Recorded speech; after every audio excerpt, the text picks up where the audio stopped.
ಇವತ್ತಿಗೆ ಕರೆಕ್ಟಾಗಿ ಒಂದು ತಿಂಗಳಾಯಿತು. ಏನು ಇಸ್ರೇಲ್ ಮತ್ತು ಅಮೆರಿಕ ಸೇರ್ಕೊಂಡ್ಬಿಟ್ಟು ಇರಾನ್ನಲ್ಲಿ ಖಮೇನಿ ಖೇಲ್ ಖತಮ್ ಮಾಡಿರುವಂಥದ್ದು. ಆದರೆ ಅವರೇನೋ ಖಮೇನಿ ಖೇಲ್ ಖತಮ್ ಮಾಡಿಬಿಟ್ರು. ಆದರೆ ಪ್ರಪಂಚದಾದ್ಯಂತ ಆರ್ಥಿಕ ಖೇಲೇ ಖತಮ್ ಆಗೋ ಪರಿಸ್ಥಿತಿಗೆ ಬಂದು ತಲುಪ್ತಾ ಇದೆ. ಅದು ಯಾವ ಸ್ವರೂಪವನ್ನು ಪಡ್ಕೊಳ್ತಾ ಇದೆ ಅಂತ ಯಾರಿಗೂ ಕೂಡ ಅಂದಾಜು ಮಾಡ್ಕೊಳಕ್ ಆಗ್ತಾ ಇಲ್ಲ. ಸೊ ಅದರ ಪರಿಣಾಮ ಈಗ ಭಾರತದಲ್ಲೂ ಕೂಡ ದೊಡ್ಡ ಮಟ್ಟದಲ್ಲಿ ಸಮಸ್ಯೆಯನ್ನು ಎದುರಿಸಕ್ಕಾಗದೇ ಇದ್ರೂ ಕೂಡ ಸ್ವಲ್ಪ ಅಲ್ಲಿ ಸ್ವಲ್ಪ ಆಗ್ತಾ ಇದೆ. ಬಟ್ ಬೇರೆ ರಾಷ್ಟ್ರಗಳ ಕಂಪೇರ್ ಮಾಡಿದ್ರೆ ವಿ ಆರ್ ವೆರಿ ಸೇಫ್. ನಾವು ತುಂಬಾ ಸೇಫ್ ಆಗಿದ್ದೀವಿ. ಸೊ ಏರ್ ಬೇಸ್ ಅನ್ನ ಧ್ವಂಸ ಮಾಡಲಾಗಿದೆ. ಈಗ ಸೌದಿಯಲ್ಲಿರುವಂತಹ ಅಮೆರಿಕ ಏರ್ ಬೇಸ್ ಅನ್ನ ಅಮೆರಿಕದ ಇಂಧನ ತುಂಬುವ 4 ಏರ್ಕ್ರಾಫ್ಟ್ಗಳನ್ನು ಕೂಡ ಧ್ವಂಸ ಮಾಡಿದೆ. ಸೌದಿಯ ಪ್ರಿನ್ಸ್ ಸುಲ್ತಾನ ವಾಯುನೆಲೆಯನ್ನ ಗುರಿಯಾಗಿಸಿ ದಾಳಿಯನ್ನ ಮಾಡಿರೋದು ಇರಾನ್ ಹೊಡಿತಾ ಇದೆ.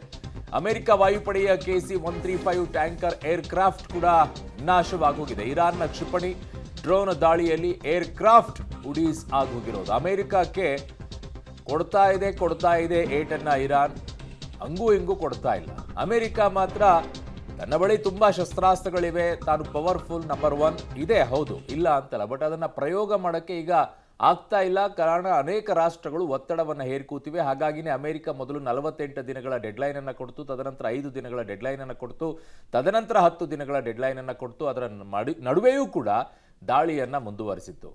ಬಟ್ ಈ ಕೊಟ್ಟಿರುವಂಥ ಡೆಡ್ಲೈನ್ ಮುಗಿದ ನಂತರ ಇಸ್ರೇಲ್ ಮತ್ತು ಅಮೆರಿಕ ಯಾವ ಪ್ರಮಾಣದಲ್ಲಿ ದಾಳಿಯನ್ನು ಮಾಡುತ್ತೋ ಗೊತ್ತಿಲ್ಲ. ಒಂದು ಕಡೆಗೆ ಅಮೆರಿಕ ಅಧ್ಯಕ್ಷರು ಹೇಳ್ತಾರೆ ಇರಾನ್ನಲ್ಲಿ ದಾಳಿ ಮಾಡೋಕ್ಕೆ ಏನು ಉಳಿದಿಲ್ಲ, ಎಲ್ಲ ನಾಶವಾಗಿ ಹೋಗಿದೆ ಅಂತೇಳಿ. ಆದರೂ ಕೂಡ ಇರಾನ್ ಹೇಗೆ ದಾಳಿ ಮಾಡ್ತಾ ಇದೆ ಅನ್ನೋದನ್ನು ಯೋಚನೆ ಮಾಡ್ಕೊಳ್ಳಿ.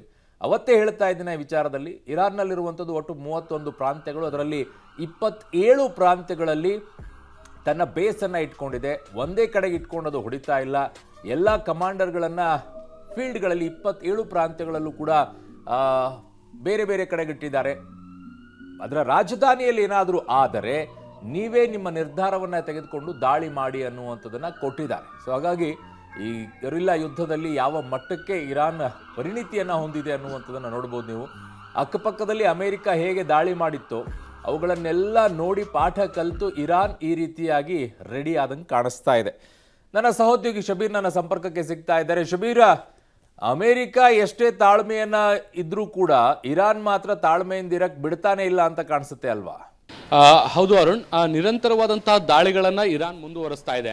ನೋಡಿ, ಪ್ರತಿ ಹಂತದಲ್ಲೂ ಕೂಡ ಇರಾನ್ ಈ ಹಂತದಲ್ಲಿ ಡಬಲ್ ಸ್ಟ್ಯಾಂಡ್ ತೆಗೆದುಕೊಳ್ತಾ ಇರುವಂಥದ್ದು ಇದಕ್ಕೆ ನಾಯಕತ್ವದ ಕೊರತೆಯ ಅಥವಾ ಉದ್ದೇಶಪೂರ್ವಕವಾಗಿ ಈ ರೀತಿಯಾಗಿ ಮಾಡ್ತಾ ಇದೆಯಾ ಅಥವಾ ಜಾಗತಿಕ ಮಟ್ಟದಲ್ಲಿ ಒಂದು ಒತ್ತಡವನ್ನ ಸೃಷ್ಟಿ ಮಾಡುವಂತಹ ಯತ್ನವ ಅನ್ನುವಂಥದ್ರ ಬಗ್ಗೆ ಸ್ಪಷ್ಟತೆ ಇಲ್ಲ.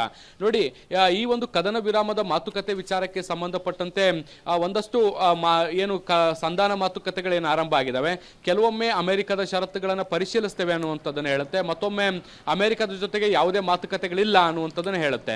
ಸೊ ಈ ಮಾತುಕತೆಗಳು ನಡೀತಾ ಇರಬೇಕಾದಂಥ ಸಂದರ್ಭದಲ್ಲೇ ಇಸ್ರೇಲ್ನ ಮೇಲೆ ದೊಡ್ಡ ಪ್ರಮಾಣದ ದಾಳಿಗಳನ್ನು ಮಾಡ್ತಾ ಇದೆ. ಮತ್ತೆ ಗಲ್ಫ್ ದೇಶಗಳ ಮೇಲೂ ಕೂಡ ಬಹಳ ತೀವ್ರತರದಂತಹ ಡ್ರೋನ್ಗಳ ದಾಳಿ ಕೂಡ ಆಗ್ತಾ ಇರುವಂಥದ್ದು. ಸೊ ಒಂದು ಸ್ಪಷ್ಟತೆ ಇಲ್ಲದೆ ಇರಾನ್ ವರ್ತಿಸ್ತಾ ಇದೆಯಾ ಅನ್ನುವಂಥ ಅನುಮಾನಗಳು ಕೂಡ ಇದರಿಂದ ಬರ್ತಾ ಇರುವಂಥದ್ದು. ಅರುಣ್,